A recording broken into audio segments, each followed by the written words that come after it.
जन्म में मेरा भक्त था और मैं इसको नहीं छोड़ना चाहती, इसलिए मैं इसकी शीश पे आई हूँ। तो उसके बाद उस व्यक्ति को गद्दी दिलाई गई, यानी उसको गुरु धारण कराया गया, गद्दी दिलाई गई और आज वो व्यक्ति जो है वो संकट काटता है। ऐसे कई उदाहरण जो है वो मेरे सामने घटित हुए हैं।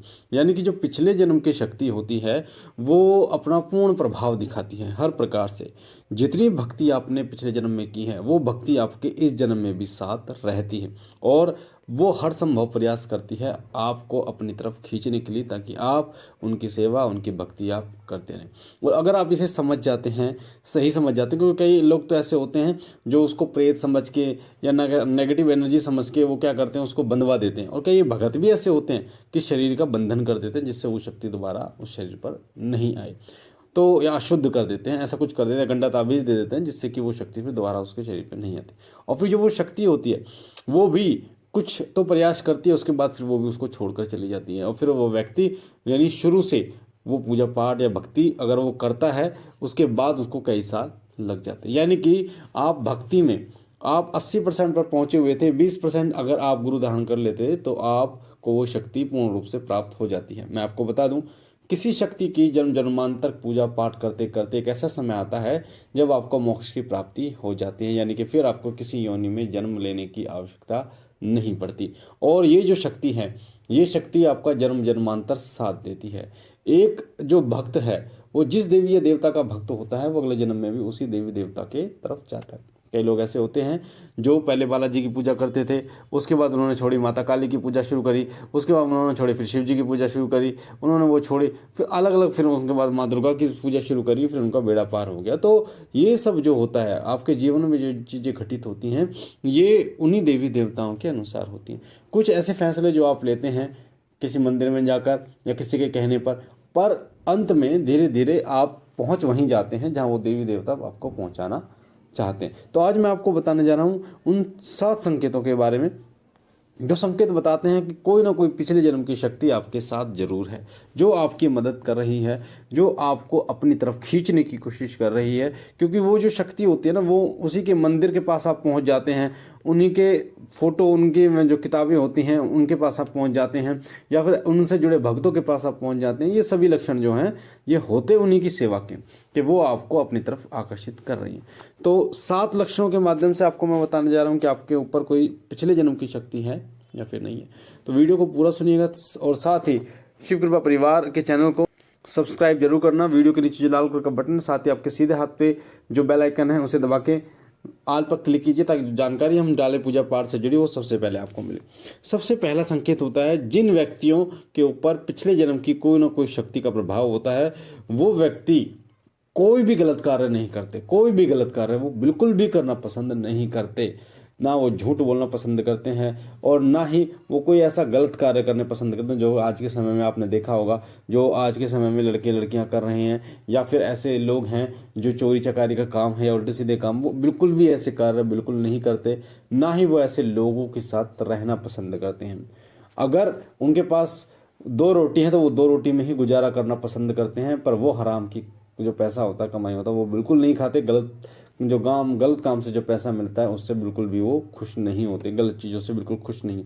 ये पहला संकेत होता है जो बताता है कि आप पिछले जन्म की कोई ना कोई शक्ति आपके ऊपर होती है। साथ ही उस व्यक्ति के ऊपर काम वासना का प्रभाव बहुत ही कम पड़ता है। जो आज भौतिक जीवन में आप देख रहे हैं, लोग लैपटॉप है, फ़ोन है, जगह जगह पर जा रहे हैं और काम वासना उनके अंदर उत्पन्न जो होती है उसका प्रभाव बहुत ही कम उनके पास पड़ता है, या फिर पड़ता ही नहीं है। उनका ध्यान जो है वो भक्ति में, भगवान के चरणों में रहता है। ये दूसरा संकेत है।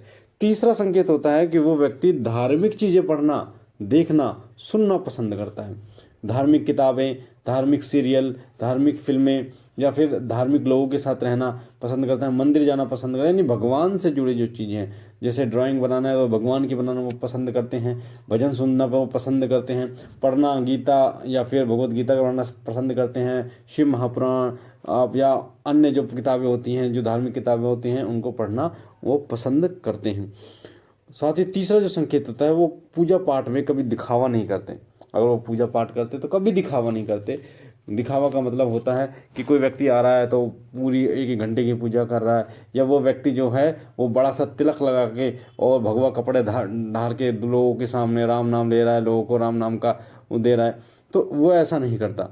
वो व्यक्ति दिखावा बिल्कुल नहीं करता और सिंपल रहने की कोशिश करता है, बिल्कुल सिंपल रहने की कोशिश करता है, साधारण व्यक्ति रहने की कोशिश करता है।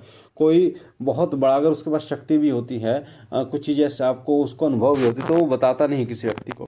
अगला संकेत होता है कि वो व्यक्ति ज्ञान, धर्म, पुण्य, अच्छाई की बात करता है, धर्म से जुड़ी हुई बातें वो करता है। वो ऐसी बातें करता है जो महात्मा लोग करते हैं, ऋषि मुनि जो जिस प्रकार से बातें करते थे, बिना उसे कुछ पढ़ाए, बिना उसे कुछ बताए, वो इस प्रकार की बातें अपने उसके जहन से, उसके मन से अपने आप ही निकलनी शुरू हो जाती हैं।